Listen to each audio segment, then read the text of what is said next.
guide our proceeding today, we will be maintaining the ground rules, and I wish to reiterate the sixth, and that is please wait to be recognized before you speak.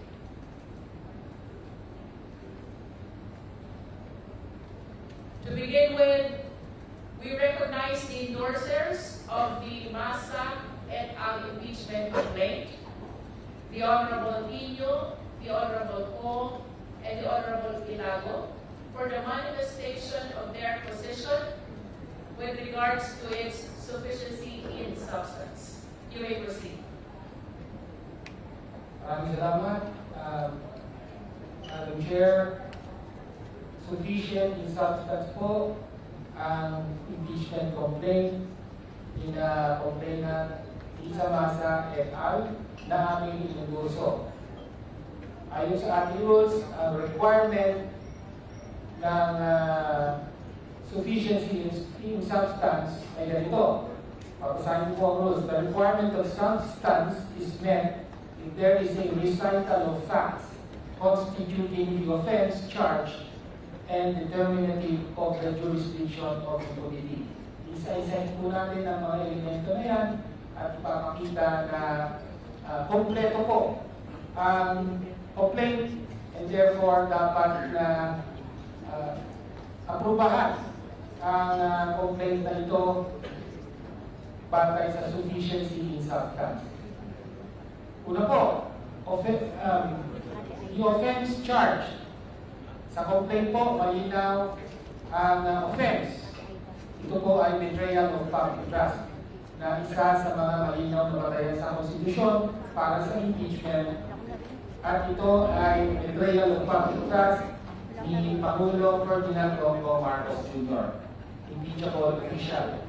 Ano po ang betrayal of public trust? Ayon po sa konstitusyon, ito ay pagtataksil sa tiwala ng publiko o pinagkaloob ng publiko.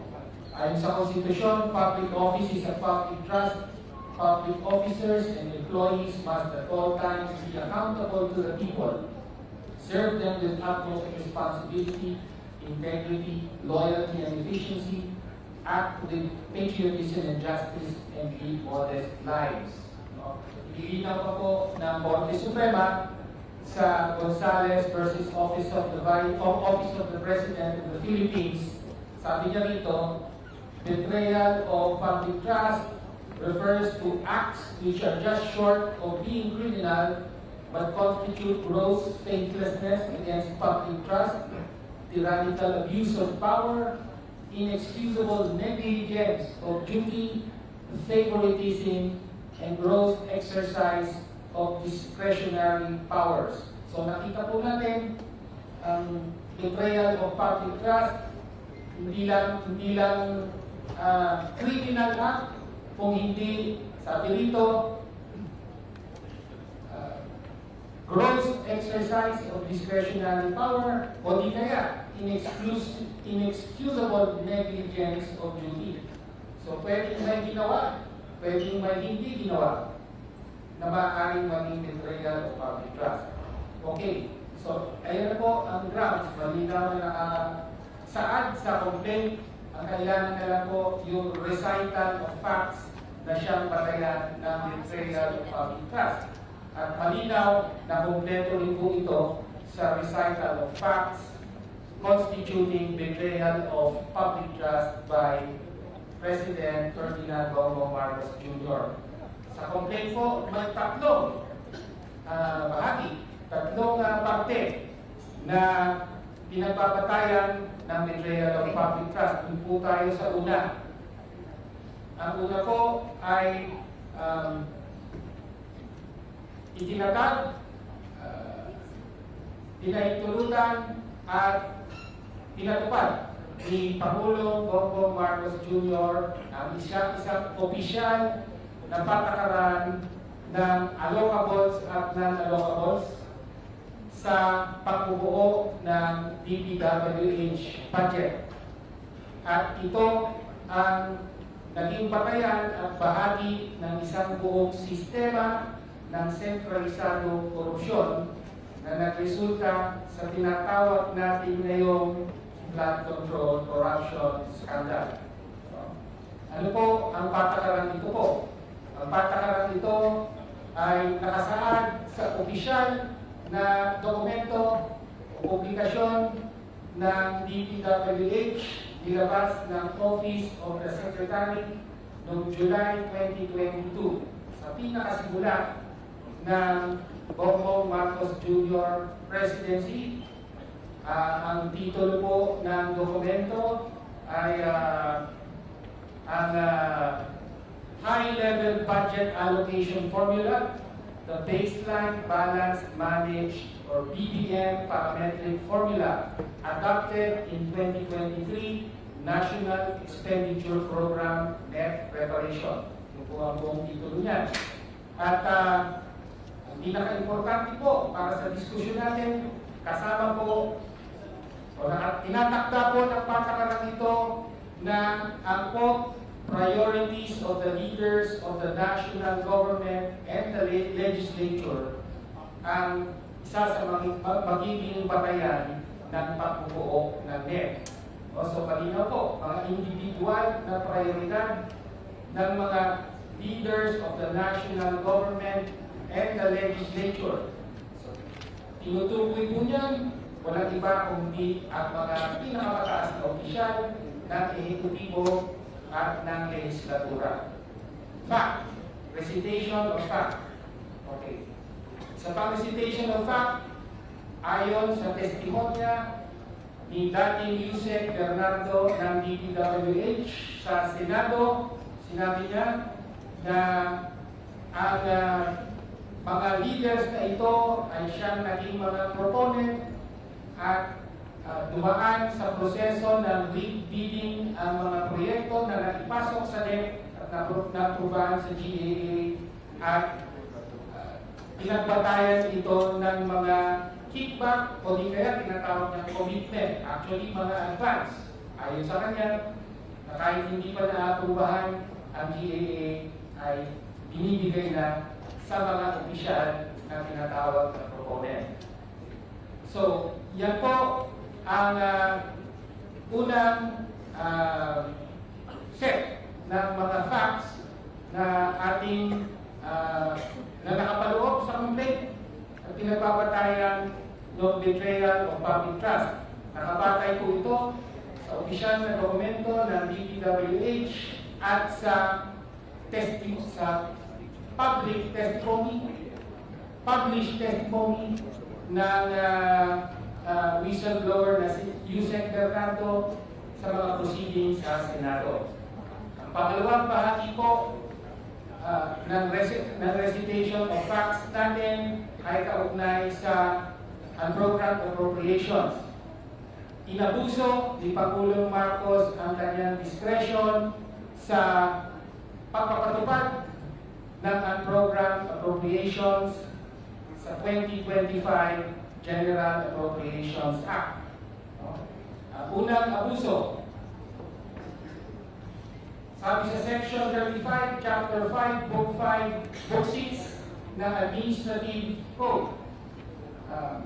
Sabi dito, exemptions from lump sum appropriations authorized for any purpose or for any department, office, or agency, and so on, shall be made in accordance with a special budget to be approved by the President.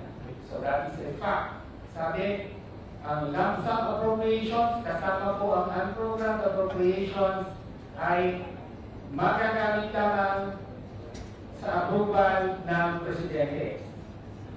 Fact. Another fact, sa 2023, 2024, 2025 General Appropriations Acts ay pambihira po ang naging paglobo ng unprogrammed appropriations, 807 billion, 731 billion, at 363 billion in those years. No?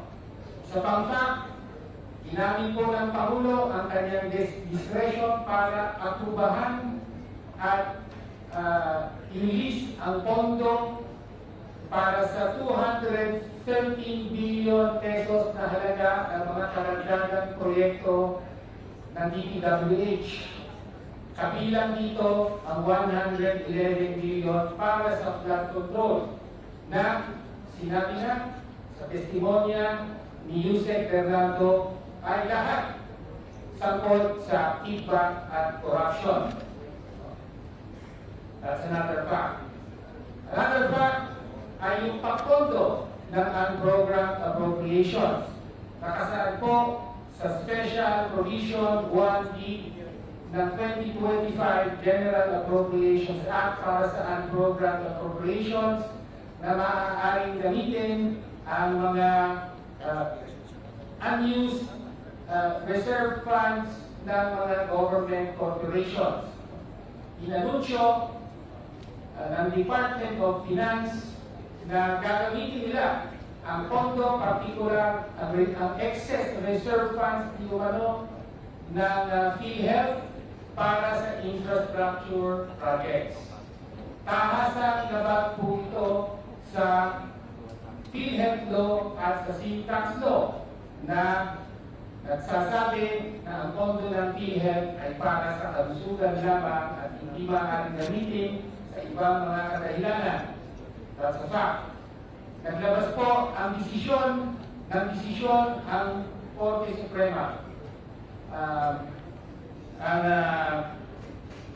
Pimentel versus Office of the President at dito po ay diniklaran ang constitutional na ang Special Provision 1D at diniklaran ang constitutional ang naging pagkuha ng pondo ng PhilHealth at paggamit nito para sa infrastructure at iba pang mga kadahilanan. Isa pang fact ay inaprobahan at hindi pinigilan ng Pangulo ang unconstitutional at illegal na pagkuha ng pondo ng PhilHealth funds. Nakabatay po ang recitation of facts na ito sa official documents, official publications, General Appropriations Act of 2025 at ang desisyon ng Korte Suprema, Pimentel versus Office of the President. Pangatlong parte ng complaint ay kaugnay sa direktang partisipasyon ng Pangulo sa insertion at iba.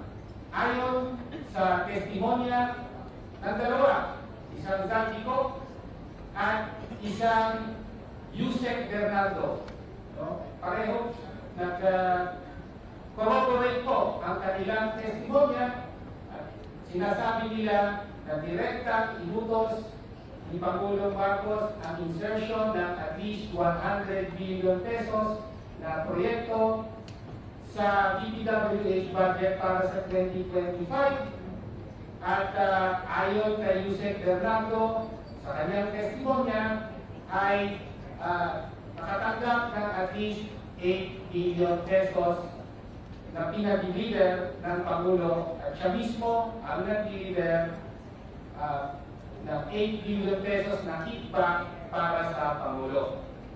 Kaya, again, nakabatay po ito sa mga testimonya na nasa public record, particular sa mga sessions ng Kongreso, ng Senado. Kaya po, malinaw po ang recitation of facts. Lahat po ito ay bumubuo sa betrayal of public trust o pagkakasin sa tiwala ng bayan. At hindi po biro ang pagkakasin na ito, hindi maliit na bagay dahil ang buong flood control corruption scandal ay naganap sa buong kaalaman, pahintulot at direktang partisipasyon ni Pangulong Ferdinand Bongbong Marcos mismo. Yan ay betrayal of public trust, dapat siyang ma-impeach. Sufficient in substance po ang complaint. Maraming salamat po, Madam Chair.